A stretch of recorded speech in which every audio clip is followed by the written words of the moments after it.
नमस्कार, मैं धनंजय कुमार, द नागरिक में आपका स्वागत है। धनंजय कुमार पे भी स्वागत है और आपका स्वागत है आज श्रीकाल पे भी। बिहार में तो गजब खेल चल रहा है और ऐसा गजब खेल चल रहा है कि क्या बताएं। आपको याद होगा कल हमने कार्यक्रम किया था कि पाकिस्तानी आतंकी घुस आए हैं, 3 आतंकी बाकायदा नाम के साथ, फोटो के साथ। आज जो है बिहार के जो पुलिस ऑफिसर है, एडीजी है, उन्होंने इस बात का खंडन किया है और कहा कि कोई आतंकवादी नहीं घुसे हैं, बल्कि तीनों संदिग्ध नेपाल से मलेशिया चले गए थे। और ये बात जो है 15 अगस्त से पहले का है। कहाँ 15 अगस्त, कहाँ 28 अगस्त, कल की बात है। तो कहा कि पुलिस ने बताया कि मामला 15 अगस्त से पहले का है, जिसके बाद सीमा पर सुरक्षा बढ़ा दी गई थी। पुलिस मुख्यालय का कहना है कि जिन 3 संदिग्ध आतंकियों हसनैन अली, आदिल हुसैन और मोहम्मद उस्मान की बात कही जा रही है, वो नेपाल से ही मलेशिया चले गए। वो मौसा के घर नहीं आए, फूफा के घर चले गए। भारत में उनके प्रवेश का कोई साक्ष्य नहीं है, ये पुलिस मुख्यालय कह रहा है बिहार का। राज्य के अपर पुलिस महानिदेशक विधि व्यवस्था पंकज दराद ने शुक्रवार को बताया कि कुछ आतंकियों के नेपाल के रास्ते बिहार में घुसने की आशंका व्यक्त की गई थी। उनके नाम के साथ पासपोर्ट की जानकारी जानकारी भी साझा की गई थी, मगर यह प्रकरण 15 अगस्त से पहले का है। एडीजी ने कहा कि तीनों संदिग्धों के पासपोर्ट की जानकारी के आधार पर, ये दैनिक जागरण की रिपोर्ट है, उसकी न्यूज है, वो मैं हूबहू पढ़ रहा हूँ। ये पता चला कि इन 3 नाम के लोग दुबई से नेपाल आए थे, मगर इनके जैसे मोहम्मद से जुड़े होने की पुष्टि नहीं हो पाई है।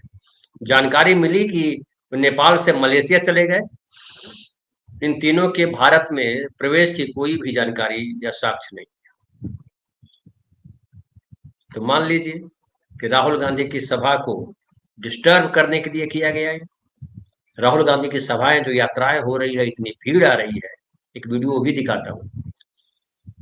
और आज जो है ये भी खबर है कि जो पटना में सदाकत आश्रम है, कांग्रेस का दफ्तर है, वहां भाजपा के 2 मंत्री, नीतीश मंत्रिमंडल में जो मंत्री हैं 2 भाजपा के, नितिन नवीन और संजय सरावगी, दल बल के साथ अपने कार्यकर्ताओं को लेकर के विरोध मार्च निकाल रहे थे। मोदी जी को गाली दी, मोदी जी को गाली दी। किसने गाली दी भाई, पकड़ो उसको। खैर, उसके बाद वहां गए और कांग्रेस दफ्तर में सीधा घुस गए उनके लोग। मारपीट की, रोड़ेबाजी हुई, लाठीबाजी हुई। कांग्रेस का कहना है कि कई उनके नेताओं के सर फूटे हैं। तो बीजेपी के लोग अब इस स्तर पर उतर आए हैं। इससे अंदाजा लगाइए कि क्या हालत है। मैं 2 एक वीडियो दिखाता हूं, लेकिन उसके पहले मैं अपने साथी जो हमारे संजीव भाई भी आए हुए हैं, हमारे देखिए फिलहाल 2 साथी हैं, दोनों को आप जानते हैं। हमारे साथ संजीव भाई है। संजीव भाई नमस्कार, आपका स्वागत। हमारे साथ प्रफुल्ल भाई है। प्रफुल्ल भाई नमस्कार, आपका भी स्वागत। और साथी हमारे जुड़ेंगे, लेकिन पहले आप वीडियो देख लीजिए। पहले भीड़ का वीडियो देखिए, फिर क्या कह रहे हैं तेजस्वी। तेजस्वी पूरे जोश में, सुनिए।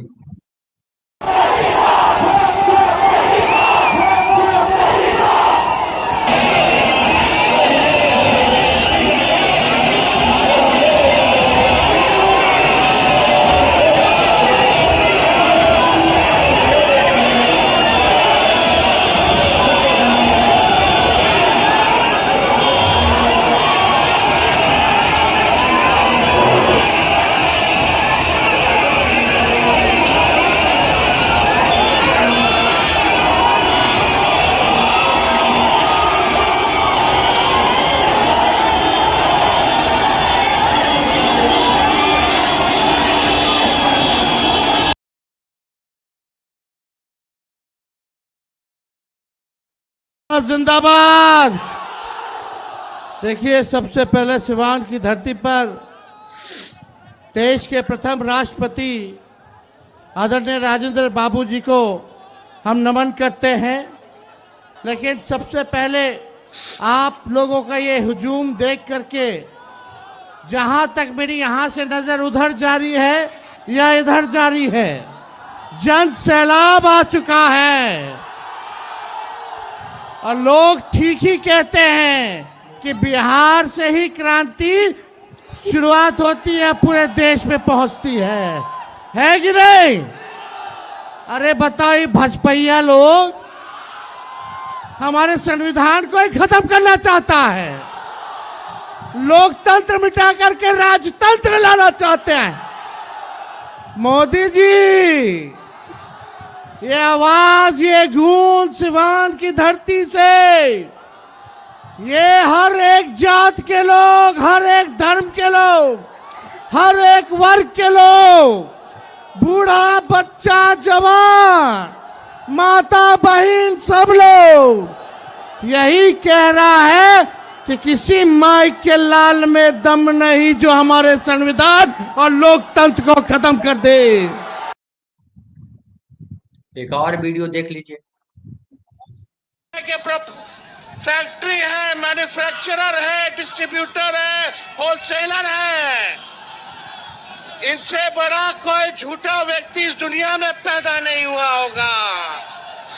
इसलिए आप लोग सब लोग मिल करके आने वाला जो चुनाव है, सरकार बदलिएगा कि नहीं बदलिएगा? अब चाचा जी तो इतना पलटी मारे कि चकरिया गए हैं, अब उनसे सरकार संभलना। संजीव भाई, इतना झूठ बोलने की क्यों जरूरत पड़ रही है? नहीं, ये झूठ नहीं बोल रहे हैं, ये अफवाह फैला रहे हैं और बहुत डेलिबरेटली अफवाह फैला रहे हैं। इसको झूठ बोलने से थोड़ा सा उनको एक खास किस्म का स्केप मिल जा रहा है, तो झूठ नहीं कहेंगे हम लोग, उसको अफवाह फैलाना डेलिब्रेशन के साथ। देखिए, एक मैं वीडियो देख रहा था और ठीक ठाक देखा जाने वाला यूट्यूब चैनल है वो, फिर मैंने और वेरीफाई नहीं किया कि इसको किन किन लोगों ने चलाया है, लेकिन ज़रूर चला होगा, क्योंकि मुजफ्फरपुर में आतंकी घुस गए, तीनों आतंकी, और उनका फोटो भी जारी किया जा रहा है मुजफ्फरपुर में। अब बताइए आप इसको क्या कहिएगा? नहीं, उस समय कल जो था कि अररिया के रास्ते घुसे हैं तीनों आतंकी के फोटो लगाए गए बाकायदा। बिल्कुल, और मुजफ्फरपुर में उनके स्टे का, हॉल्ट का, या ये खबरें आई। तो आप इस तरह से प्लांट करते हैं खबर। अब जैसे एक खबर पहले, इस खबर से पहले और खबर की बात करते हैं कि उपराष्ट्रपति अचानक पहुंच गए राष्ट्रपति के यहाँ, राष्ट्रपति के आवास पर हड़कंप मच गया इस्तीफा देने, और सबने चलाया। ऐसा कोई नहीं है जिसने नहीं चलाया। ये एक ऐसा झूठ था, और ऐसे वो बाहर निकल जाता है। राष्ट्रपति ऑफिस भवन में कोई रिकॉर्ड नहीं है उपराष्ट्रपति के जाने का, ये राष्ट्रपति भवन कह रहा है। तो आप सोचिए कैसे झूठ फैलाया जाता है। ये झूठ क्यों फैलाया जा रहा है? ये झूठ फैलाया जा रहा है कि हम लोग बात करते हैं कि जो ये यात्रा चल रही है वोट चोरी को लेकर के, उसके इलेक्टोरल इम्पैक्ट पर को लेकर के थोड़ा सा हम लोग संदेह रखते हैं। मैं तो संदेह रखता हूं, इसलिए गालियां भी खा लेता हूं। लेकिन उसका तत्काल इम्पैक्ट तो ये है ना कि पूरा नैरेटिव इसके पक्ष में है। जो भाजपा के सपोर्टर हैं उन्हें भी लग रहा है कि कुछ तो है, दाल में काला है, और जो भाजपा के सपोर्टर नहीं है उन्हें तो लग ही रहा है। दूसरी बात है कि खास किस्म का एक वार्म अप जो महागठबंधन के लोगों के बीच में, नेताओं के बीच में, कार्यकर्ताओं के बीच में एक जो माहौल बन गया है, तो उसको लेकर बीजेपी के भीतर घबराहट है। तो ये एक डिजाइंड, आप कहिए कि डिजाइंड घटना घटती है दरभंगा में। इसको मैं जेएनयू वाली घटना से जोड़ना चाहूंगा धनंजय जी। आज तक जेएनयू में किसने नारे लगाए, आज तक उसका वो खोज नहीं हो पाई। आज तक पर्टिकुलरली गिरफ्तार नहीं हुआ। कन्हैया कुमार वाला प्रसंग में मैं कह रहा हूं। लेकिन ये अब दरभंगा में चलिए गिरफ्तारी हो गई, लेकिन गिरफ्तारी हो गई, उसमें कितनी प्लॉटिंग है वो तो खुलासा भी नहीं होगा, वो होगा इलेक्शन के बाद। कुछ जगहों से ये चला कि वो बीजेपी का कार्यकर्ता रहा है, लेकिन अभी उसकी आधिकारिक पुष्टि कहीं से नहीं है। खंडन भी कई जगह से आ रहा है, और चेहरा और भी, अब कितना चेहरा मिला है, मैं तो बगल में बैठे हुए लोगों का चेहरा नहीं मिला पाता हूँ। कुछ लोग कहते हैं कि ये बच्चा पैदा हुआ है, माँ पे गया है कि पिता पर गया है, मैं बहुत दिन बाद समझ पाता हूँ कि अच्छा उस पर गया है। तो दो चेहरे मिलाए जा रहे हैं, वो एक अलग बात है, तो उसके खंडन भी आ रहे हैं, लेकिन कुल मिलाकर के पैटर्न तो इनका है ना। हम नहीं कह रहे हैं, डॉक्टर राजेंद्र प्रसाद कह रहे हैं और सरदार वल्लभ भाई पटेल को कह रहे हैं, जहां तेजस्वी गरज रहे हैं सिवान में। उन्होंने चिट्ठी लिख करके सरदार पटेल को कहा कि ये काली टोपी वाले जो लोग हैं, आरएसएस वाले, ये भीड़ में घुस करके मुसलमान बन करके और तनाव फैला रहे हैं, दंगा फैला रहे हैं। हम नहीं कहा। और वो कौन राजेंद्र प्रसाद हैं? ये वो राजेंद्र प्रसाद हैं जो हिंदुवादी हैं, जो जवाहरलाल नेहरू से सोमनाथ के मामले में टकराते हैं। तो एक पूरा पैटर्न है, आप समझिए। उसको वो कह रहे हैं तो उनके कहने को तो मानिएगा ना। चलिए, हम लोग नहीं मानते हैं। तो एक षड्यंत्र साजिश, और उसमें मुझे लगता है कि एडीजी ने जो अब ये बात कही, तो एडीजी को एक काम और कर देना चाहिए था। एडीजी को करना चाहिए था कि ये जितने लोगों ने अफवाह फैलाया सब पे मुकदमा कर देना चाहिए। लेकिन संजीव भाई, क्या इसको आप राजनीति से देख रहे हैं कि राहुल गांधी की सभा जो उतनी यात्रा थी कल, उसको डैमेज करना था, और बीजेपी ने ये फैलाया, क्योंकि खुफिया जानकारी तो खुफिया विभाग से आती है। उसके बाद जेडीयू ने कह दिया, उनके पुलिस ऑफिसर ने कह दिया, जो गृह मंत्रालय नीतीश कुमार के पास है, कि झूठ है। तो इसमें तो पूरी बीजेपी की बद हो जाती। बिल्कुल, ये जो राजनीति जिसकी तरफ आप इशारा कर रहे हैं, वो राजनीति तो विद इन जेडीयू भी है। और वैसे राजनीति कहिएगा तो हम लोग हर प्रसंग में कास्ट देखते हैं, तो हम तो कुंदन कृष्णन का भी कास्ट देख के लेके आएंगे ना। नहीं, लेकिन ये कुंदन ने नहीं कहा है, वो पंकज दराद ने कहा। अच्छा, लेकिन अभी एडीजी लॉ एंड ऑर्डर कौन है? अब है तो मुझे तो जानकारी है कुंदन कृष्णन ही है, लेकिन ये भी आ रहा है कि वही है, एडीजी है। नजर चेक कर लीजिएगा। तो एक लॉबी है जेडीयू के भीतर जो इन सारी चीजों के साथ बहुत सहमत नहीं है, लेकिन एक जो दूसरी लॉबी है जो नीतीश जी के बेहद करीब है, नीतीश जी को कहा जाता है हाईजैक कर लिया लॉबी है, और वो लॉबी भारतीय जनता पार्टी के अफवाह तंत्र का सबसे बड़ा है, चेहरों में से, मैंने सबसे करता धरता लोगों में से, वो डिजाइन करने वाले लोगों में से। तो ये है, तो ये तो आप सही कह रहे हैं कि ये इसके भीतर एक खास ये एडीजी हेडक्वार्टर है। कुंदन कृष्णन जो है एडीजी हेडक्वार्टर है। हालांकि जो खबर है उसमें हेडक्वार्टर का भी नाम है, पुलिस मुख्यालय का भी नाम है, और लेकिन कुंदन कृष्णन का नाम उन लोगों ने नहीं दिया है न्यूज वालों ने। तो कोई भी हो, कुल मिलाकर ये तो है ही ना कि अंततः गृह मंत्रालय उनके पास है, और इतनी जल्दी खंडन बीजेपी के पास गृह मंत्रालय होता और बीजेपी के पुलिस होती तो इतनी जल्दी खंडन नहीं होता सर। खंडन करना भी होता किसी भी कारण से, कोई कारण भी नहीं बन रहा है खंडन करने का, और किसी भी कारण से यदि खंडन करना भी होता तो राहुल जी की पटना का रोड शो होने देता, क्योंकि लगातार आपने भी कल चलाया ना, बिल्कुल, वो स्त्री काल पे भी चला कि पाकिस्तान से आतंकवादी आए। तो ये तो खबर है, तो कल से चलाना ही था। बिल्कुल, और ये हर चुनाव का धनंजय जी एक पैटर्न है। जब चीजें देखिए, हालांकि बीजेपी, इसको फिर एक बीजेपी की प्रशंसा कर देता हूं कि बीजेपी चुनाव जी जान से लड़ती है। जीतता हुआ चुनाव हो या हारता हुआ चुनाव हो, वो दोनों में ही हर पत्ते खेल लेती है। तो ये उनका तुरूप का पत्ता है। ये पुलवामा, ये हर चुनाव के पहले और उस राज्य से गुजरते हुए आतंकवादी, वहां से नहीं होगा तो पीएम मोदी को मिलने वाली चिट्ठी, पीएम मोदी को मिलने वाली चिट्ठी में धमकी। एक चिट्ठी को हमने क्रैक किया था, मतलब उस पर एक रिपोर्ट बनाई थी, और वो चिट्ठी गजब है। वो मुझे बार बार तो मुझे हंसी आती है कि नक्सलियों ने प्रधानमंत्री को धमकी दी। और कैसी धमकी थी धनंजय जी? वो चिट्ठी कैसी थी, कैसे प्लांट हुआ, कैसे जो है पत्रकारों के कंप्यूटर से निकाला गया? तो उस चिट्ठी में नक्सलियों ने सीधा नाम लिखा है और कह रहे गुप्त नाम है। अब प्रकाश अंबेडकर तक का नाम है उसमें। अब बताइए आप, वो फिर थोड़ा खबर में यदि आप अगला राउंड दीजिएगा तो मैं खबर वो कर दूंगा। मैं तुम्हें कंक्लूड कर देता हूं। तो ये हर बार ऐसा कुछ ना कुछ तो करेंगे। प्रधानमंत्री को थ्रेट ले आएंगे, आपका घुसपैठ बता ले जाएंगे, या इस तरह से कहीं वो गाली वाला जो आपने देखा दरभंगा में जो हुआ, तो वो कर ले जाएंगे, ये है धनंजय जी। प्रफुल्ल भाई, क्या लग रहा है आपको? ये जिस तरह की खबरें प्लान की जा रही है और पूरा मीडिया हर जगह सरकार की चुप्पी, और फिर अचानक पुलिस के ऑफिसर जो है खुफिया विभाग की जानकारी को कैसे कोई अफवाह बता देगा भाई? खुफिया विभाग तो दिल्ली भारत सरकार बाकायदा फोटो के साथ आता है, पासपोर्ट के साथ आता है, कौन कौन नाम है ये आता है। तो किस पत्रकार हाँ की हैसियत है कि वो जो है कहेगा कि नहीं ये आतंकवादी नहीं है? अब एडीजी बोल रहा है बिहार का, कोई पार्टी का नेता बोल रहा है, हम थोड़े बोल रहे हैं, एडीजी बोल रहा है बिहार का, लॉ एंड ऑर्डर। तो प्रफुल्ल भाई, ये जो जी डॉक्टर राजेंद्र प्रसाद की बात कर रहे थे और तमाम लोगों की बात है, आरएसएस का तो कैरेक्टर ही बताया जाता है।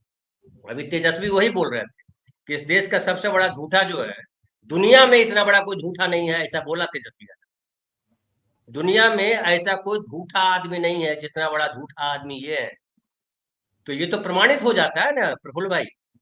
जी। असल में देखिए, सभी को नमस्कार, संजीव भाई को नमस्कार, आपको और तमाम दर्शक साथियों को भी, जो आउटसाइड पैनलिस्ट हैं उनको भी नमस्कार। देखिए क्या है कि हजार मुंह से बोलते हैं, मुहावरों में सुना गया है। अभी की स्थिति ये, जिसको ये डबल इंजन की सरकार बोलते हैं, इसको दो मुंही सरकार समझना चाहिए। इनके पास दो मुंह होते हैं, यानी कि सत्ता के जो मुंह हैं वो दो होते हैं। पहले जो बोला करते थे ये अलग अलग बोला करते थे, एक संगठन के रूप में, जैसा कि अभी आपने कहा कि किसी पार्टी का कथन, किसी संगठन का कथन नहीं है, सरकारी विभागों का कथन के रूप में हम लोग इसको लेते हैं, और उसकी प्रामाणिकता तो मानी जाती है कि ये प्रामाणिक है। लेकिन आजकल जो ब्यूरोक्रेसी की हालत है, तो वो वर्दी से जो आवाज आ रही है, वो प्रशासन जो के गले में नेताओं की ये आवाज बसती है। प्रशासन तो अपने मूक नायक होकर रह गया है। मूक नायक मैं जब कह रहा हूं तो मुझे बाबा साहब अम्बेडकर की याद आ रही है कि बाबा साहब अम्बेडकर की जो पत्रिका थी मूक नायक की, उस बराबर चर्चा करते थे, और व्याकुल मन के नायक के लेखक तो संजीव जी यहाँ हैं ही। तो ये जो है सो इस प्रकार से ये लोग देते हैं। और रही बात खुफिया विभाग की, उनके पास क्या होता है? उनके पास सूत्र ये होता है कि जैसे ही उनको इनपुट लैंड करता है तो उसको वो संबंधित विभागों को भेज देते हैं। उसकी प्रामाणिकता को की जांच होती रहती है। प्रामाणिकता को जांचने में अपना वक्त जाया नहीं करते हैं, और संबंधित विभागों को सतर्क करने के लिए भेज देते हैं, और पत्रकारों को भी मामला दे दी जाती है। खुफिया विभाग के पास आई हुई जानकारी, इनपुट खुद खुफिया नहीं रहती है, उनको उसकी खुफिया रहनी चाहिए। भाई तैयारी तो पत्रकारों को नहीं करना है ना, उसके बचाव की तैयारी विभाग को करना है। विभाग के पास सूचना जाए, विभाग के पास जब सूचना जाती है तो विभाग तो लापरवाह बना रहता है, लेकिन हमारे जनगण में, हमारी जनता में ये बातें आती है, और ऐसा ये जानबूझकर करते हैं कि ताकि ये बातें फैल जाए। अभी जो एडीजी कहे हैं, उन्होंने जो कोर्स किया है, इसको मैंने करेक्ट किया है, तो मामला ये है, हमको लगता है कि भारतीय जनता पार्टी का मत कुछ और होगा, और उनको अपना कुछ अलग दिखता होगा, और लेकिन इनका जो दृश्य है, क्या नाम है, जेडीयू का जो मानना है, वह कुछ अलग दिख रहा होगा। तो इस तरह से ये उनकी मतभिन्नता का भी एक सूचक है। तो अब इसको क्या कहा जा सकता है और कैसे कहा जा सकता है? देखिए, राजेंद्र बाबू और मजरूल हक से जुड़ा जो ये सदाकत आश्रम है, ये भारतीय स्वतंत्रता आंदोलन के दौरान धर्मनिरपेक्ष भारत के स्वरूप गठन का वह केंद्र रहा है, सदाकत आश्रम। और उसकी किन भावनाओं से उसको जमीन हासिल हुई थी और किस तरह से उसका गठन हुआ था, तो ये एक प्रतीकी बात है। तो उस प्रतीकी बात का भी अपना एक महत्व है। वहां जाकर के जिस तरह से आज हमला किया गया है, उस हमले में क्या कहा जाएगा कि ये हर तरफ से उसको भी जोड़ करके उसी घटना से देखना चाहिए कि कैसे ये जो वोटर अधिकार की रक्षा की जो यात्रा है, या परिक्रमा मैं कहता हूँ, ये परिक्रमा कर रहे हैं, तो किस प्रकार उसको डिरेल किया जाए, उसको उसके लक्ष्य से उसको भटका दिया जाए, अलग अलग मुद्दों में उसको फंसा दिया जाए, और इस तरह की कोशिश की जाए, कभी एफआईआर, कभी कानून, कभी कोर्ट, कभी इस तरह की अफवाहें। ठीक ही कहा संजय सर ने, ये कोई हथियार ये छोड़ना नहीं चाहते हैं, और ये अंतिम लड़ाई होने तक ये लड़ते रहते हैं और चुनाव के मामले में ये इन्होंने सीख लिया है। अभी सत्ता की चूंकि बढ़त हासिल है तो ये उसका इस्तेमाल करते हैं। आज क्या कहा गृह मंत्री ने? कोई ऐसा कह सकता है क्या कि देखिए कि गालियों से कमल और खिलता है? अब बताइए, ऐसा कह के आप क्या अपना ही भेद खोल रहे हैं? क्या आपको अपने कमल खिलने का इंतजार तो रहता है ना, तो क्या उसके साथ साथ गालियों के आने का भी इंतजार रहता है? ये कौन सी भाषा बोलते हैं, क्यों बोलते हैं इस तरह से, पता नहीं। अभी संघ प्रमुख ने जिस ढंग से बयान दिया है, अभी कुछ दिन पहले कुछ कहा, पूरा मीडिया में ये बात चलती रही, और वो बात ये थी कि 75 साल पर उन्होंने स्वच्छता पूर्वक रिटायरमेंट की बात का संकेत दिया है। अरे कोई संकेत नहीं दिया, हम लोग सभी मानते रहे संकेत दिया, लेकिन आज तो उन्होंने कहा नहीं नहीं ऐसा मैंने कुछ नहीं कहा था, वो तो एक कहानी थी, वो तो एक बात थी। तो वो एक कहानी होती है, एक बात होती है, और संभल को लेकर के जिस ढंग से खुफिया रिपोर्ट, खुफिया मतलब गोपनीय रिपोर्ट जो उनको दी गई है, उस गोपनीय रिपोर्ट की तमाम गोपनीयता पहले ही निकाल ली गई है। लोग इसका अध्ययन करें, समझें, बूझें, उसकी संवेदनशीलता को अपने ढंग से परखें, आकलित करें, इसके पहले ही जो चुनिंदा लोगों के पास वो खुफिया रिपोर्ट आ गई है। तो ये इस ढंग से करते हैं। अब इनको गाली दी गई, अब अभी तो सुरेंद्र राजपूत ने ये भी कह दिया, जो कांग्रेस के प्रवक्ता हैं, कि मंच से जो है सो उनके साथ अभद्रता की गई थी, और वो अभी भी प्रवक्ता बना हुआ है। खुद राहुल गांधी जी की माता जी, हालांकि वो राजनीति में हैं, उनके बारे में जैसी टिप्पणी की गई और जैसी ऐसी बातें कही गई है, और उसको दोहराने की जरूरत नहीं है, जनता के दिमाग में वो सब कुछ बसा हुआ है। उनको गाली दी गई, निश्चित रूप से अगर गाली दी गई है तो ये तो निंदनीय है, कौन इसकी प्रशंसा करेगा? लेकिन आप ही घुमा फिरा करके प्रशंसा करते हैं। अभी मैं एक जगह सुन रहा था, एक सज्जन टिप्पणी कर रहे थे, दूसरे कार्यक्रम में मैं था, तो वहां इस तरह की टिप्पणी आई कि भाई जो अपने आप को नॉन बायोलॉजिकल कहता है, वो तो सबसे बड़ी गाली देता है अपने माता पिता को। ऐसा कहना भी उनका अपमान करना ही है कि हम नॉन बायोलॉजिकल हैं। तो जनता देखिए एक चीज को तरह तरह से देखती है और तरह तरह से उसका अर्थ निकालती है, उसका अपना फैसला करती है। लेकिन ये लोग जिस दिशा में देश को हाँक के ले जाना चाहते हैं, एक गहरे नैतिक संकट से देश गुजर रहा है। इसमें जो राहुल गांधी के कदम है और जो बाकी लोगों के जो राजनीतिक जो पहल हो रही है, उसको इसमें में आशा के प्रतीक तो वही बन रहे हैं। तो एक तो आप कहें कि गालियों से आपको बढ़त मिलती है, तो लोग पूछेंगे ही, तो आप गाली का इंतजार करते हैं, क्योंकि आप अपनी बढ़त का इंतजार करते हैं। किस स्तर की राजनीति हो गई है कहना मुश्किल है। अभी SIR को लेकर के बिहार में चुनाव आयोग का क्या होगा, चुनाव आयोग की नीतियों का क्या होगा, SIR का क्या होगा, ये अभी सब देखने की चीज है। लेकिन राजनीतिक स्तर काफी नीचे चली गई है, कोई किसी की बात को समझता नहीं है। ये लोकतंत्र में इस चुनाव का सहारा क्यों लिया गया? ताकि खून खराबा न हो। लेकिन आज भी अगर खून खराबा हो रहा है, भारत ने तो अपनी आजादी की लड़ाई को बिना खून खराबे के आगे बढ़ाने की कोशिश की थी महात्मा गांधी के नेतृत्व में। हालांकि यह इसमें इसका बहुलांश तो सच है, लेकिन बावजूद इसके कुछ कुछ घटनाएं तो घटी थी। लेकिन यहाँ तो हम चुनाव में डेमोक्रेसी है, और तब हमारे अपने भीतर में इस खून खराबे की नौबत आ रही है। कैसे हम वैश्विक संकट से निपटेंगे जब हमारे अपने ही घर में हम सामाजिक विभाजन की आंच को तेज करते रहेंगे? आज पहले उन्होंने कहा था 2024 के चुनाव के समय में कि हम लोग अपना राष्ट्रीय स्वयंसेवक संघ का जो शतवार्षिकी जलसा है वो नहीं मनाएंगे। और अभी विज्ञान भवन में उन्होंने कैसी कैसी बातें कह दी, संभल को लेकर, मथुरा काशी को लेकर के, और उनकी बातों का अर्थ क्या होता है ये पता नहीं। हमेशा दुअर्थी बात बोलते हैं। आपके सिनेमा जगत में जो डबल मीनिंग वाले, ट्रिपल मीनिंग वाले जो डायलॉग हुआ करते थे, उसका इस्तेमाल ये लोग करते हैं। कभी बोलते हैं ऐसा नहीं वैसा, वैसा नहीं वैसा। तो अब क्या कीजिएगा ऐसे में? आज जो कुछ हुआ है वहां बिहार में वो बहुत ही भयानक हुआ है। और आतंकवादियों का नाम लेकर के अगर आप राजनीति कर रहे हैं, आतंकवादियों के सहारे अगर राजनीति को आप आगे बढ़ा रहे हैं, तो ये बहुत ही खतरनाक बात है, और इससे आतंकवाद को शह मिलती है। और कल को आप भेड़िया आया, भेड़िया आया, भेड़िया आया, का जो हाल हुआ था वही हाल होगा। और इस तरह की बात करते हुए, और एडीजी को इतना पता रहता है, वो बोल रहे मलेशिया चला गया ना कहाँ चला गया, और उनका तो ठीक है वो कहीं चले गए हों, तो अब इतना मुखर होकर जो बयान दे रहे हैं उसका हमारे डोमेस्टिक कंजम्पशन, हमारे लोगों की जानकारी के में इसको लाने का क्या महत्व है कि वो कहाँ चले गए और कहाँ नहीं है। लेकिन आगे बढ़ कोई नेता कहता तो बात अलग है, लेकिन एक अधिकारी जरूरत से ज्यादा सूचना क्यों देगा, जितना सूचना हमारे काम की है उतना ही सूचना उनको देनी चाहिए। तो उनके पूरे वेरेबॉट्स बता रहे हैं।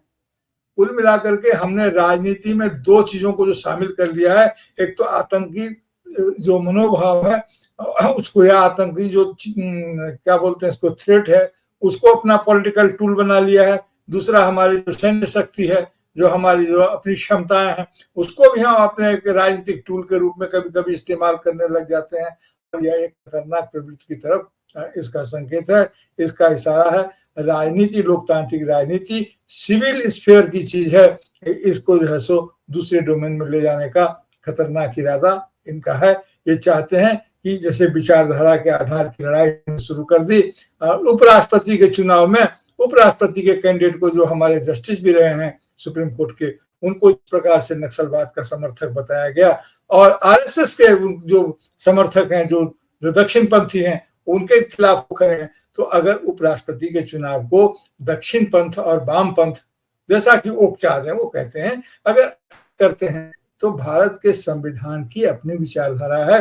भारत का देश, हमारा देश यह चाहता है कि आपके विचारधारात्मक आग्रह जो हैं उसके लिए आप समाज में अपना कल्टीवेशन करते रहें, खेती करते रहें, उसका प्रचार करते रहें। लेकिन जब आप सत्ता में आए तो आपके पास एक ही विचारधारा होनी चाहिए, और वह विचारधारा है संविधान की विचारधारा।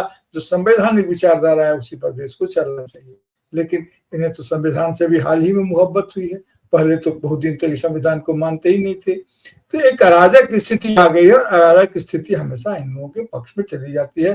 देखिए कि राहुल गांधी के नेतृत्व में कांग्रेस या विपक्षी गठबंधन तेजस्वी यादव किस तरह से स्थिति का मुकाबला करते हैं। जी जी ठीक है, सुनील जी आ गए। सुनील जी नमस्कार, आपका स्वागत है।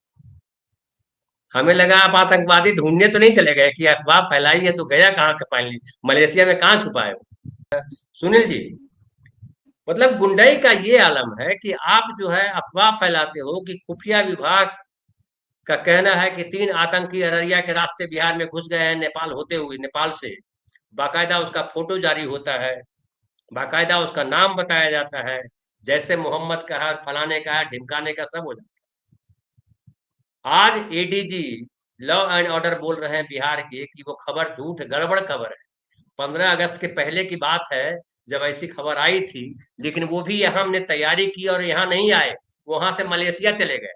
तो ऐसा लगता है कई बार हमको कि उनको बोल के जाते हैं कि हुजूर अब आपके पास नहीं आ रहे हैं, हम यहाँ से मलेशिया जा रहे हैं। आप तो रहे हैं नेताओं के साथ पत्रकारिता में, क्या आपको लगता है कि जो आतंकवादी आते हैं वो खबर दिख के चले जाते हैं क्या कि भाई साहब हम आपके यहाँ नहीं आ रहे हैं, चिंता मत कीजिए, कोई स्वागत सत्कार की जरूरत नहीं है, हम मलेशिया जा रहे हैं? ऐसा होता है क्या? धन्यवाद धनंजय जी, ये तो हमने कभी सुना नहीं। लेकिन भारतीय जनता पार्टी के शासन में ये हुआ कि जो आतंकवादी पकड़े गए उनकी जेब में उनका पहचान पत्र पाया गया, मतदाता पहचान पत्र पाया गया। ये उसके पहले तो कभी सुनाई नहीं पड़ा। और दूसरी चीज की यह, इस तरह की जो चेतावनियां होती हैं वो इंटेलिजेंस के लोग देते रहते हैं, लेकिन उसको उस चेतावनी के आधार पर इस निष्कर्ष निकाल लेना यह तो बहुत तर्कसंगत कभी नहीं रहा है और यह अभी भी नहीं है। और आप अगर इसी तरह के विमर्श को बनाने की कोशिश जब करते रहते हैं तो फिर आपकी बातों पर लोगों का यकीन होना मुश्किल हो जाता है। और आप देखिए कि लोग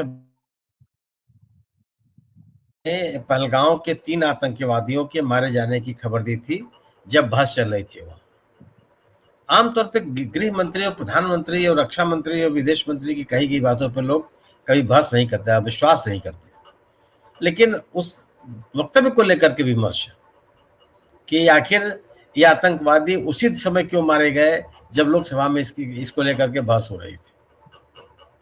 यह भी सवाल पूछा जा रहा है कि अगर आपने उनको इस तरह से घेर लिया था तो उनको मारने की क्या जरूरत थी, वो पकड़ लिए जाते तो पाकिस्तान के खिलाफ एक तरह का सबूत होता और उनसे और ढेर सारी जानकारियां ही मिलती, तो वो भी नहीं हुआ।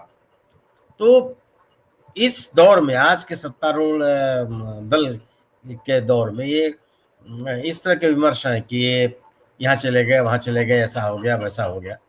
और जब आपके पास सब कुछ पुख्ता जानकारी तो पकड़ लीजिए ना उनको। जैसे होता नहीं है भाई, हमेशा मुझे संदेह होता रहता है कि 3 बदमाश वहां पाए गए, एक पकड़ लिया गया, 2 भाग गए। अरे कौन सी व्यवस्था थी भाई, कौन पकड़ने गए थे उसको? कौन सा सुरंग बची हुई थी कि साल 2 भाग गए और एक को आपने पकड़ लिया? तो वो एक हमेशा कहानी बनाने की कोशिश की जाती है। जब जब इस तरह की कहानियों में न्यायिक हस्तक्षेप हुआ, वो बेनकाब हो गया, कुछ लोगों के खिलाफ कार्रवाई भी हो गई। ये बहुत ही घिसा पिटा, जो आप तो फिल्म जगत के व्यक्ति हैं, ये एक पैटर्न है अपराधियों के खिलाफ एक कहानी बनाने का, वो स्थिति है। अगर या हमेशा ये जो बात अभी लोकसभा में भी उठी थी कि आखिर कौन सी वजह है कि चुनाव के दौरान ही इस तरह घटनाएं होती, आतंकवादी आ जाएंगे, आतंकवादी हमला हो जाएगा, कुछ लोगों की जान चली जाएगी, सुरक्षा कर्मियों पे हमला हो जाएगा।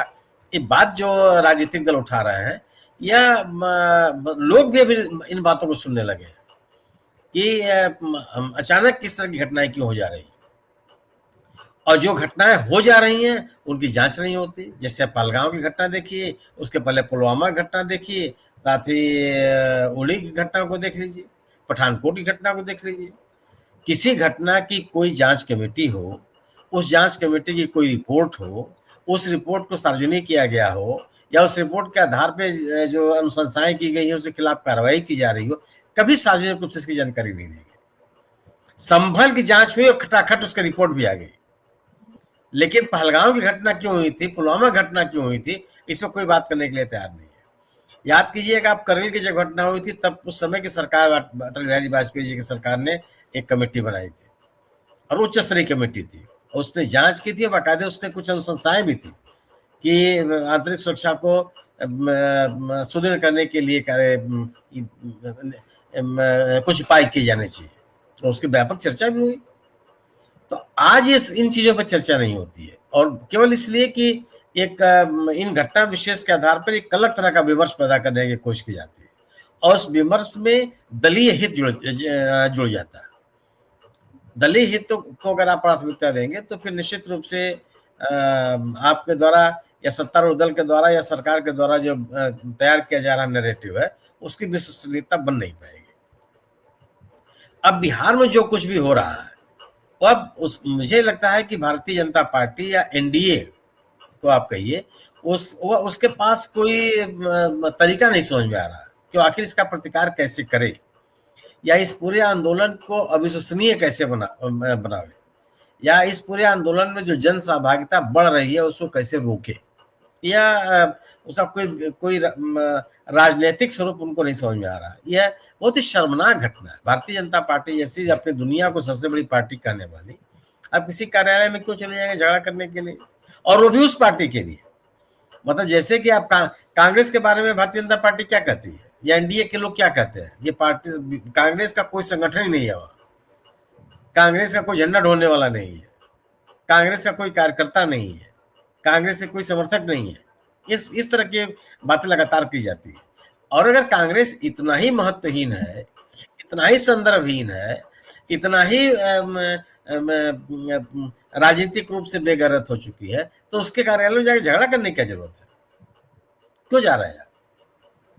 गोया कि यह आपके हताशा का परिचायक है, या आपके पास इस पूरे घटनाक्रम का कोई राजनीतिक काट नहीं है।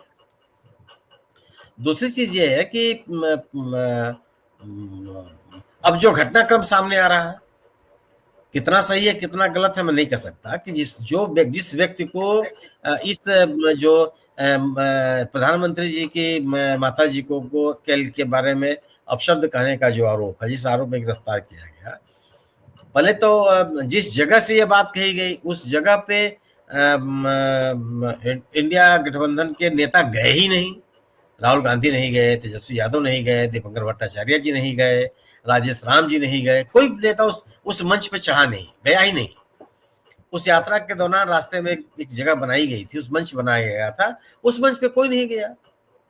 तो उस मंच से कोई, हालांकि किसी भी तरह के अपशब्द का प्रयोग आपत्तिजनक है, उसका समर्थन नहीं होना चाहिए, और जो लोग उसमें शामिल उनके खिलाफ कार्रवाई होनी चाहिए, लेकिन उसके बिना पर नेताओं को जिम्मेदार ठहरा देना, ये तो कहीं से तर्कसंगत नहीं है। और अब बात जो सामने आ रही है कि जो व्यक्ति गिरफ्तार किया गया है वो भारतीय जनता पार्टी से उसका संपर्क बताया जा रहा है, वह उसके भारतीय जनता पार्टी के वरिष्ठतम नेताओं के साथ उसके फोटो, वरिष्ठ नेताओं के साथ उसके फोटो है, गले में वो भारतीय जनता पार्टी के पटका लटकाए हुए घूम रहा है, भारतीय जनता पार्टी के राजनीतिक कार्यक्रमों में उसकी उपस्थिति की बात की जा रही है। इसका कोई खंडन नहीं कर रहा कि नहीं ये जो फोटो है वो एआई से तैयार किया गया है, फोटोशॉप से तैयार किया गया है, झूठ है, सच है, जो भी बात हुई उसके बारे में कोई बात नहीं कर रहा।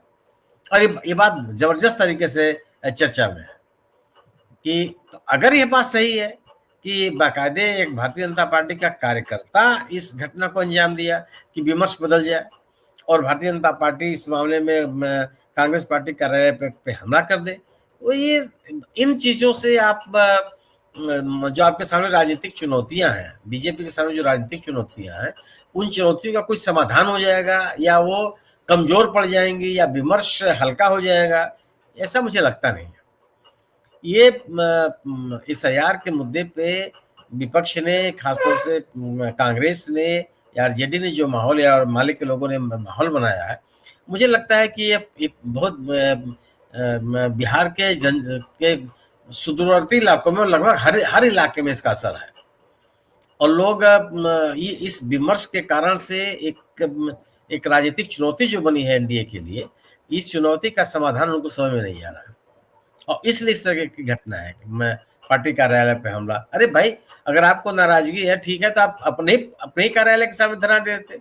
मतलब जहां तक मुझे याद है, मैं दोनों पार्टी के कार्यालय देखा हूँ, बीजेपी का भी और सदाकत आश्रम में कांग्रेस, लगभग 202 किलोमीटर की दूरी है दोनों कार्यालयों के बीच में, और जा करके आप बाकायदे से 2 मंत्री शामिल हो जाए, इतनी भीड़ चली जाए वहां पर, क्यों करेंगे? बल्कि ज्यादा दूरी कह दीजिए, मतलब ये वीरचंद पटेल पे है इनका बीजेपी का ऑफिस, और वो ऑफिस उधर दीघा रोड पे है। मतलब मोटा मोटी मुझे लगा 2-2.5 किलोमीटर, एक हो सकता है 3 किलोमीटर हो, मोटा मोटी मैं बात कर रहा था। मैं 2-3 बार गया हूँ मैं लोग विधानसभा के चुनाव में भी, तो क्यों चले जाएंगे आप? और आपके पास तो आप तो बहुत व्यापक जन समर्थन के पार्टी माने जाते हैं, आपके पास दुनिया की सबसे बड़ी पार्टी आपके मानी जाती है, आप दावा करते हैं, नेता के जो पार्टी का नेतृत्व है उसका तो कोई विकल्प ही नहीं है, कोई चुनौती नहीं उसके सामने, तो आप इस तरह के हरकतें क्यों कर रहे हैं? तो यह केवल हताशा से उपजा हुआ एक गतिविधि है, और आपको यह नहीं समझ में आ रहा है कि इस जो ये राजनीतिक चुनौती बनी है उससे उभरा कैसे जाए या उसका काउंटर कैसे किया जाए। तो प्रधानमंत्री जी के परिवार के बारे में, उनके माता जी के बारे में कहे गए अपशब्द, उसका भी समर्थन नहीं किया जाना चाहिए, बल्कि उस घटना में जो शामिल है उनके खिलाफ जबरदस्त कार्रवाई की जानी चाहिए, और जो लोग कांग्रेस पार्टी के कार्यालय पे हमला कर रहे हैं उनके खिलाफ भी कार्रवाई की जानी चाहिए। ये कहीं से भी उसको भी जायज नहीं ठहराया जा सकता। आप एक घटना के विरोध में दूसरी ऐसी घटना करें जिसमें राजनीतिक मर्यादा पूरी तरह से भंग होती हो और हिंसा को प्रोत्साहन मिलता हो, उसका समर्थन नहीं किया जाना चाहिए, बल्कि उसका व्यापक पैमाने पर मजबूती के साथ प्रतिकार किया जाना चाहिए। जी संजीव भाई, पटना में जो ये घटना हुई है मारपीट की, बीजेपी के 2 मंत्री गए और किया, उसको किस तरह से देखते हैं? क्या उनकी क्या परेशानी है, क्यों ये करना पड़ा? जो घटना हुई उसमें नौशाद जो भाई थे, नौशाद क्या नाम है उनका, कांग्रेस के कार्यकर्ता है, और स्वागत मंच लगाया गया था कि इस रास्ते गुजरेंगे राहुल गांधी और यात्रा के लोग तो उनका स्वागत करेंगे। उस पर कोई नेता नहीं था, वो नौशाद भी शायद नहीं थे। और उसके बाद जिसने भी किया, ये अफवाह है या सच है कि वो बीजेपी का आदमी था या क्या है, हम उसमें नहीं पड़ते। किसी ने भी कहा मन से वो बीजेपी का आदमी हो चाहे कोई गैर बीजेपी का आदमी, कहना तो गलत है, इससे हम कल भी इस पर बात किए थे। लेकिन मोदी जी तो होशो हवास में बोलते हैं। जब जब वो बोलते हैं जर्सी गाय, जब वो बोलते हैं कांग्रेस की विधवा, उसका मतलब क्या होता है? वो गाली नहीं है। तो ये जो बीजेपी वाले जिसको एकदम तूल दे रहे हैं, आतंकवादी वाला भी फ्रॉड या गया, वो भी नहीं काम किया, अब जाकर के मारपीट करके क्या साबित करना चाहते हैं कि हम जो है आपसे ज्यादा ताकतवर है, ज्यादा कुछ बोलोगे तो हम मार के दे फाड़ देंगे, ऐसा कहना चाहते हैं? क्या कहना चाहते हैं? देखिए धनंजय जी, ये जो बीजेपी वाले प्रधानमंत्री की गाली का जो प्रसंग है, आपने कुछ चीजें जुड़वाई, उसमें आपने आप ये भी जुड़वाइए कि संसद के भवन में जिस तरह से अपने कुलीग को, साथी सांसद को जिसने गालियां दी, दानिश अली को जिस तरह से गाली आएगी, बिल्कुल, और वो मुस्लिम विरोधी सीधे सीधे, और आपने एक मुस्लिम बाहुल इलाके का उसको प्रभारी बना के भेज दिया था। आपके अपराधों की फहरिस्त इतनी बड़ी लंबी है राजनीति को गंदी करने के लिए। जिसने राहुल गांधी को मां की गाली दी, जो प्रधानमंत्री को दी गई लगभग वैसी ही गाली थी, उसको फिर बीजेपी ने विधायक का टिकट थमा दिया। यहाँ तो हिमाचल प्रदेश का प्रदेश अध्यक्ष था वो आज। बिल्कुल, यहाँ यदि हम ये बात मान भी ले कि गाली दी गई तो दिखती है, आवाज आई है, तो प्रधानमंत्री को जो गाली दी गई वो किसने दी? वो किसी फ्रिंज ने दी है। हम अभी उसकी इस पुष्टि पे अभी भी, चूंकि कोई पुष्टि ही नहीं है, साथ ही हम लोगों को जो गालियां दे रहे हैं उसमें वो चाहते हैं कि हम कह दें कि हाँ वो बीजेपी के ही कार्यकर्ता है। कुछ लोग ऐसा कर रहे हैं, मैं देख रहा हूं, लेकिन वो है नहीं। वो उसकी पुष्टि आ जाए तो हम लोग कहेंगे। ये दोनों तरफ से तंत्र चलता है, अफवाह तंत्र होता है। तो खैर, तो लेकिन ये करते तो रहे इस तरह की चीजें। ये राजनीति के अब आप वहां जा रहे हैं, जा करके आपने कायदे से वहां मारपीट की है, अंदर घुसे हैं। नितिन नवीन के पीए के बारे में कहा जा रहा है, एक आशुतोष शर्मा का वीडियो में देख रहा था, तो मैंने उनका जो बॉडीगार्ड है वो अंदर घुसा है, लोगों को मारा पीटा है। हाँ, नहीं कहा, कांग्रेसियों ने कहा कि पुलिस वालों ने मारपीट की। अब ऐसा नहीं था, ये भाजपा यदि ये समझ रहे हैं, ठीक है पुलिस उनकी है, लेकिन तब भी थोड़ा नीतीश जी के होने से, उनके हाथ में पुलिस के होने से कई सारी चीजें रहती हैं अलग। तो कांग्रेसी कम थे, ये संयोग था, नहीं तो ऐसे भी मार के नहीं भाग पाते भाजपाई। बिल्कुल सही बात। वो कम से कम सदाकत आश्रम से। पप्पू यादव ने बाद में कहा, हाँ नहीं थे लोग, चूंकि आज ही कई नेता आ रहे हैं, राहुल जी का कार्यक्रम है। एक साथी से हमने पूछा आप कहाँ हैं, बोले एयरपोर्ट पे हैं, गुरदीप सप्पल जी को लेने आए हैं, और हम लोग कम थे वहां। उसने ये भी कहा कि हम लोग कम थे वहां। तो क्योंकि होगा ही ऐसा, आप जब ये करने जाएंगे किसी के घर पे, तो ये भाजपा वाले तैयारी करके गए ना, वो तो अपने ऑफिस में बैठे थे करके गए, और कांग्रेस वालों की लाठियां देखिएगा तो अपने बचाव में लाठियां चला रहे हैं। लाठियां चली हैं, ऐसा नहीं है। कुछ लोगों ने थोड़ा फास्ट फॉरवर्ड करके वो वीडियो ऐसा बनाया है, और कुछ लोग चुटकी ले रहे हैं जो कांग्रेस और बीजेपी दोनों के विरोधी हैं, कि देखिए बांकुरे कैसे लड़ रहे हैं आपस में। तो वो सब वीडियो बना है फास्ट फॉरवर्ड करके, युद्ध जैसे हो रहा हो, लठैती जैसे हो रही है, लेकिन हुआ ये बेहद दुर्भाग्यपूर्ण है। ये हम सब जो देख रहे हैं। जी, आपका और क्या सवाल था? क्या नहीं, इसको किस तरह की राजनीति देख रहे हैं? मतलब बीजेपी क्या चाहती है कि हम गुंडाई करके अब इस तरह से उतर के शासन चला लेंगे? ये बीजेपी मैंने पहले राउंड में कहा कि बीजेपी वाले जो है, देखिए बीजेपी वाले अंतिम हद तक किसी भी मोर्चे को कमजोर नहीं होने देना चाहते। तो अफवाह का तंत्र हो, आप तमाम जो नीतीश कुमार जो जितने एंटी इनकम्बेंसी के छिद्र हो सकते हैं सब जो भर रहे हैं, पैसा दे के भर रहे हैं, वो तमाम छेद में वो कुछ दूसरी चीजें नहीं डाल रहे हैं, पैसा डाल रहे हैं। तो 10,000 आज और जो है उन्होंने उसका ये कर दिया, वो कर दिया, तो वो सब वो व्यवस्था वो कर रहे हैं, तो वो भी कर रहे हैं। अफवाह वाला तंत्र काम कर रहा है आपका। ये आप SIR वाला जो प्रसंग देख रहे हैं वो सब तो देख ही रहे हैं। जी, तो मतलब मेरा सवाल ये था कि क्या मतलब इस तरह से मारपीट करके आप किसको डराना चाह रहे हैं? बिहार की जनता को या विपक्ष को डराना चाहते हो? क्या विपक्ष डरेगा इस तरह से? पहले बीजेपी अपनी सीटें कम से कम उतनी दोहरा ले जाए, उसकी व्यवस्था करे। इसके बावजूद कि एनडीए मजबूत है, लेकिन एनडीए में बीजेपी को उतनी सीटें, कितनी सीटें आएंगी ये सवाल है। पिछली बार आपने चिराग पासवान को अलग नंबर 1 पहले पार्टी बना ले एनडीए में, अपने को पहले सीटें सिक्योर कर ले, धनंजय सर, नहीं, 43 हमें तो आज जानकारी जो मिली, आज आपको पता है कि आए हुए थे उधर से लोग, नालंदा से लोग आए हुए थे, मैंने बताया भी था आपको। उन लोगों ने तो कहा कि नीतीश जी के बारे में, नीतीश जी के साथ सबको हमदर्दी है, सब सही है, लेकिन नीतीश जी अब अपने आप में नहीं है, तो उनको मजबूत करके अब बीजेपी को मजबूत करना हो जाएगा। तो नीतीश जी के लोग, अभी जो हम अक्सर कहते रहते हैं आपके चैनल पे, अपने चैनल पे, कहीं दूसरी जगह जाते हैं, वो बात बताई, नालंदा के लोगों ने बताई जी। तो अब जो है नीतीश जी का सहारा लेके जो नैया पार करना चाहते हैं, जैसे इनमें है ना कि गाय की पूंछ पकड़ के बैतरनी पार कर जाओगे, वो बैतरनी पार करने वाले इस बार नहीं है, बीच में गाय हो सकता है लताड़ मार के छोड़ दे। देखो, बिहार की खैर है अभी कि बिहार में बीजेपी ताकतवर नहीं है, किसी को डराने धमकाने की स्थिति में नहीं है। आज लाठियां कम पड़ गई सदाकत आश्रम में, लोग नहीं थे आज, इसलिए नहीं तो सदाकत आश्रम को भी धमकाने की स्थिति में नहीं है, और राजद को तो किसी सूरत में नहीं।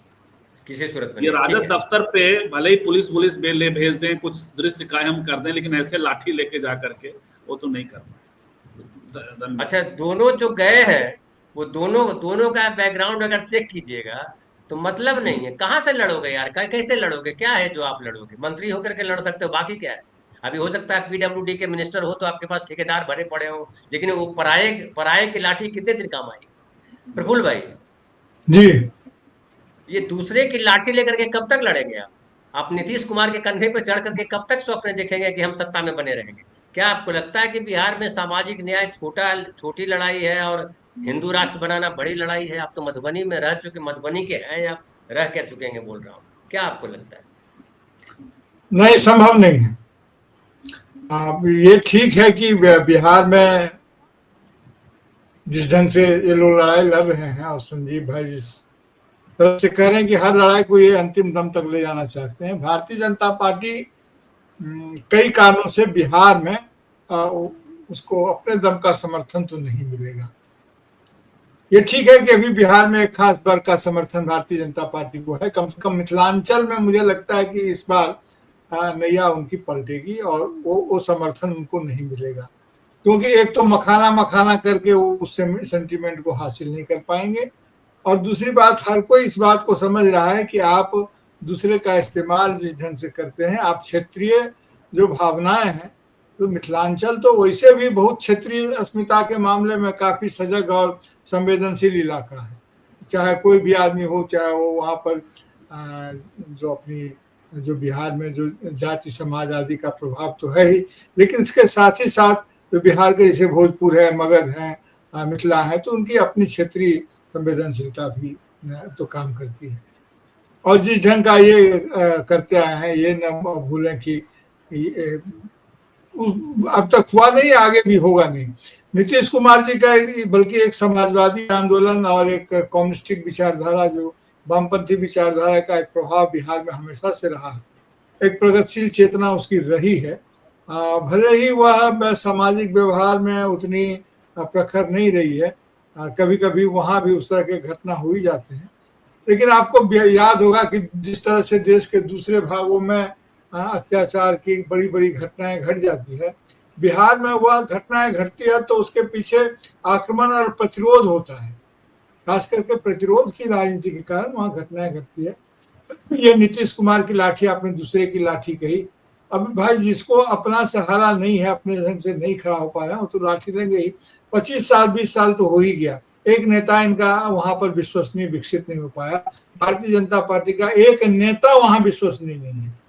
अब मान लीजिए कि अभी इनके क्या नाम है, वो जो रविशंकर प्रसाद सिंह है, ये दूसरी तीसरी पीढ़ी के जनरेशन के ये नेता हैं। उनके पिताजी ठाकुर प्रसाद सिंह का जनसंघ से भारी लगाव था, जुड़ाव था, लेकिन इनकी क्या हैसियत बनाकर रख दी गई है।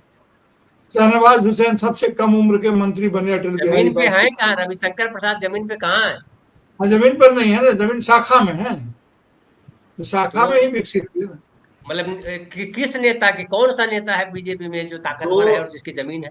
दो ही कंस्टिट्यूएंसी है प्रफुल्ल सर, दो ही लगभग मुझे लगता है कंस्टिट्यूएंसी है जहां लाला जी लोग उनको जिता सकते हैं, वो है पटना सिटी और ये आपका पटना मध्य।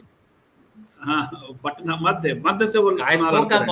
का मध्य है और उसी हाँ, वजह से वो मध्य जीतते हैं। माने उसमें जो है वो इलाका आता है। इसका वोट उसका वोट करके जीतते हैं। अरे वही इलाका जो जहाँ से शत्रुघ्न सिन्हा को पॉपुलर बना करके लाया गया और फिर वहां पर ये आए, जब वो वहां पर क्रॉप अप हो गया तो शत्रुघ्न सिन्हा का पत्ता कटा तो ये आए। उसमें बड़ा योगदान रहता है भाई साहब नंद किशोर यादव का भी। हाँ बिल्कुल बिल्कुल, वो रहता है। और एक वो मर्सी पिटीशन की तरह वहां उनकी उम्मीदवारी सुनी जाती है। मर्सी पिटीशन समझते हैं ना, तो होता है कि भाई इनको भी दे दो। एक बैलेंसिंग फैक्टर होता है। जमीन जमीन से कहा भाई, आप जिनके देखिए बिहार की राजनीति में एक बात समझ लीजिए, बहुत संवेदनशील और सतर्क है। जिसके पास जमीन है उसके पास राजनीतिक जमीन नहीं है, और जिसके पास राजनीतिक जमीन है उस गरीब के पास जमीन नहीं है। तो इसीलिए बिहार में राजनीति और जमीन का बड़ा ही जटिल संबंध है। ये नहीं आ पाएंगे। अभी आपने मजरुल हक का उदाहरण दिया ना, रसाकसी में वीर भारत तलवार ने एक जगह लिखा है कि जब इलाहाबाद जो का बेंच में, इलाहाबाद हाईकोर्ट में सर सैयद अहमद खान के छोटे बेटे का शायद जज के रूप में उनकी बहाली भी नियुक्ति हुई थी, तो पूरा उत्तर प्रदेश में उस दिन चूल्हा नहीं जला था। अब बिहार में जब एक मुसलमान को जब लॉर्ड सिन्हा से पूछा गया, मैं नाम नहीं बताऊंगा, लॉर्ड की बिहार में किसको नियुक्त किया जाए, तो सिन्हा जी ने जिसका नाम बताया वो एक मुस्लिम संप्रदाय का था। और पूरे बिहार में उस दिन दिवाली मनी। ये मजरूल हक को लेकर के लोकगीत हैं जो खैरू मियाँ की, जिसकी हम चर्चा कर रहे थे। छोटा मोटा दिल नहीं था खैरू मियाँ का कि इतना बड़ा जमीन अपने दोस्त के कहने पर दे दिया, देश की आजादी को समर्पित किया। वो 200 करोड़ का, उस जमाने में भी 200 करोड़ का मोतीलाल नेहरू की संपत्ति नहीं थी। वो दान करने के बाद खैरू मियाँ का क्या हुआ, ये किसने इसकी खबर ली? तो वो बड़ी भावना की चीज है। और उसके बावजूद वहां बाबू राजेंद्र प्रसाद जी वहां न सिर्फ रहे बल्कि उसकी स्थापना में उनका काफी योगदान उनका भी रहा। तो आप जहां आक्रमण कर रहे हैं, इसलिए बिहार में वो कर ले जाएंगे कहना। हाँ, एक सेगमेंट जरूर है जो ये चाहता है, और हिंदुस्तान के जमाने से है, वो मिथिलांचल वगैरह में है, उनके सपोर्टर हैं। लेकिन अब वो निराश हो चुके हैं इनसे कि इनका बुते नहीं है, एकदम क्लियर कट समझ गया है वो कि इनके हिसाब से नहीं हो पाएगा। ये सामंजस्य और समरस सब इनका धोखा है। इनकी टोटी कहीं और बंधी है, और वो जो उसमें जो क्षेत्रीय संवेदनशीलता है उसमें बहुत प्रभावित होता है।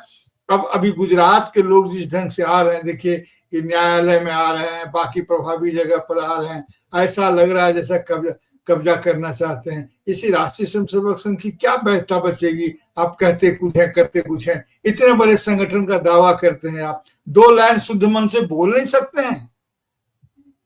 चित्त पावन के मन में चित्त की इतनी अव्यवस्था कि हर तीसरे दिन बयान पलट जाए। तो बिहार में जमना मुश्किल। देखिए बिहार में एक चीज जरूर है कि अंततः लोग भूखे पेट रह जाएंगे, लेकिन हमारी बोली में वो बात आप हमको ठग लीजिएगा, हम ठगाएंगे नहीं, क्योंकि हमारा ग्रामीण स्वभाव है। हम ठगाने से सब ज्यादा डरते हैं और इसी चक्कर में बार बार ठगाते रहते हैं। जी जी, खैरू मियाँ के लिए तो गांधी मैदान में कहा जाता है उन्हीं की जमीन पे, क्योंकि ना, बांकीपुर के वो नहीं जमींदार। बांकीपुर मैदान मुजफ्फरपुर के किसी आदमी का था। उसने कई शर्तों के बाद वो दिया था कि इसको बेचा नहीं जा सकता है, खंडित नहीं किया सकता है, और उसका नाम नहीं बदला जा सकता है। वो कई शर्तों के साथ वो जमीन दी गई है। बिल्कुल बिल्कुल। तो बढ़िया है। तो सुनील जी का एकदम खास दबाव रहता है 1 घंटा में खत्म कीजिए। देखिए 1 घंटा हुआ सुनील जी। तो बहुत बहुत धन्यवाद प्रफुल्ल भाई, और धन्यवाद संजीव भाई, और धन्यवाद सुनील जी। आप तीनों का बहुत बहुत आभार। और हमारे साथी जो नहीं आ सके, विनय भाई और हेमंत जी, उनको भी आभार। और जो नाराज हो गए हैं उनका भी आभार। और जिनको मैंने ब्लॉक कर दिया है उनका भी आभार, क्योंकि बकवास करने वाले लोग नहीं पसंद है। बहुत बहुत धन्यवाद।